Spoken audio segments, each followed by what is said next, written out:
အမရှင်တဲ့သုံးနေတဲ့အချိန်မှာအမျိုးသားနဲ့တူတူနေလို့ရလားရှင်တဲ့ညီမလည်းသုံးနေလို့ပါတဲ့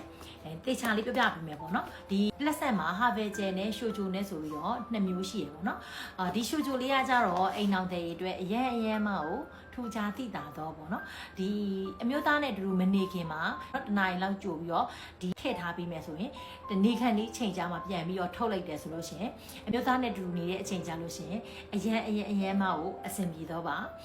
ဘာလို့လဲဆိုလို့ရှိရင်တကယ်ကိုကြစ်လစ်ပြီးတော့တင်းရင်းပြီးတော့ပေါ့နော်တကယ်ကို collagen အပြည့်နဲ့အဲ့နဲ့တူတူနေတဲ့အချိန်မှာ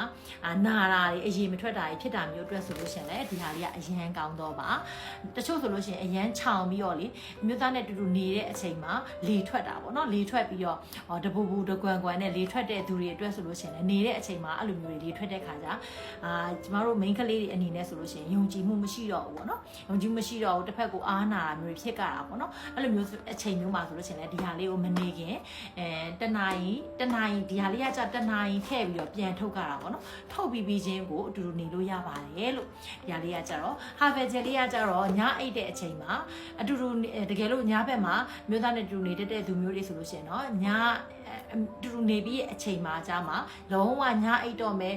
ရှူတွေပါလေပေါက်ပြီးတော့လုံးဝအိတ်တော့မယ်ဆိုတဲ့အချိန်ကြာမှာတစ်ချောင်းထည့်ပြီးတော့တညလုံးထည့်ပြီးတော့အိတ်လိုက်ကြတာပါเนาะဒီဟာဗယ်ဂျယ်လေးကကြတော့ဒီဥစ္စာလေးတွေမသုံးရတဲ့အချိန်ကကြတော့ဓမ္မတာလာတဲ့အချိန်မှာပဲမသုံးပါနဲ့ဓမ္မတာလာပြီးရဲ့3ရက်ကြာလို့ရှိရင်ပြန်ပြီးတော့သုံးလို့ရပါတယ်ဒီနှမျိုးလုံးကိုပေါ့နော်နောက်ကိုဝင်ဆောင်တဲ့တွေသုံးလို့မရပါဘူးအဲ့ဒါလွဲလို့ရှိရင်ကျန်တဲ့သူတွေအပြိုတွေအအိုတွေအားလုံးသုံးလို့ရပါတယ်တိမ်ထုတ်ထားတဲ့လူတွေဆိုရင်ပို့ပြီးတော့ရှိုဂျို collagen liquid လေးကပို့ပြီးတော့သုံးတင်ပါတယ်ကလေးမွေးထားတဲ့မေမေတွေမဖြစ်မနေသုံးကြည့်ပါအရန်မကိုထူခြားသောတိတာသောကိုရိုင်းရဲ့ကျမ်းမာခြင်းသာမကပေါ့နော်အမျိုးသားရဲ့ချစ်ချင်းတွေကိုလည်းအများကြီးရယူပိုင်ဆိုင်နိုင်ဖို့ရှိုဂျို collagen liquid လေးကအာမခံပါတယ်လို့သုံးကြည့်ပါ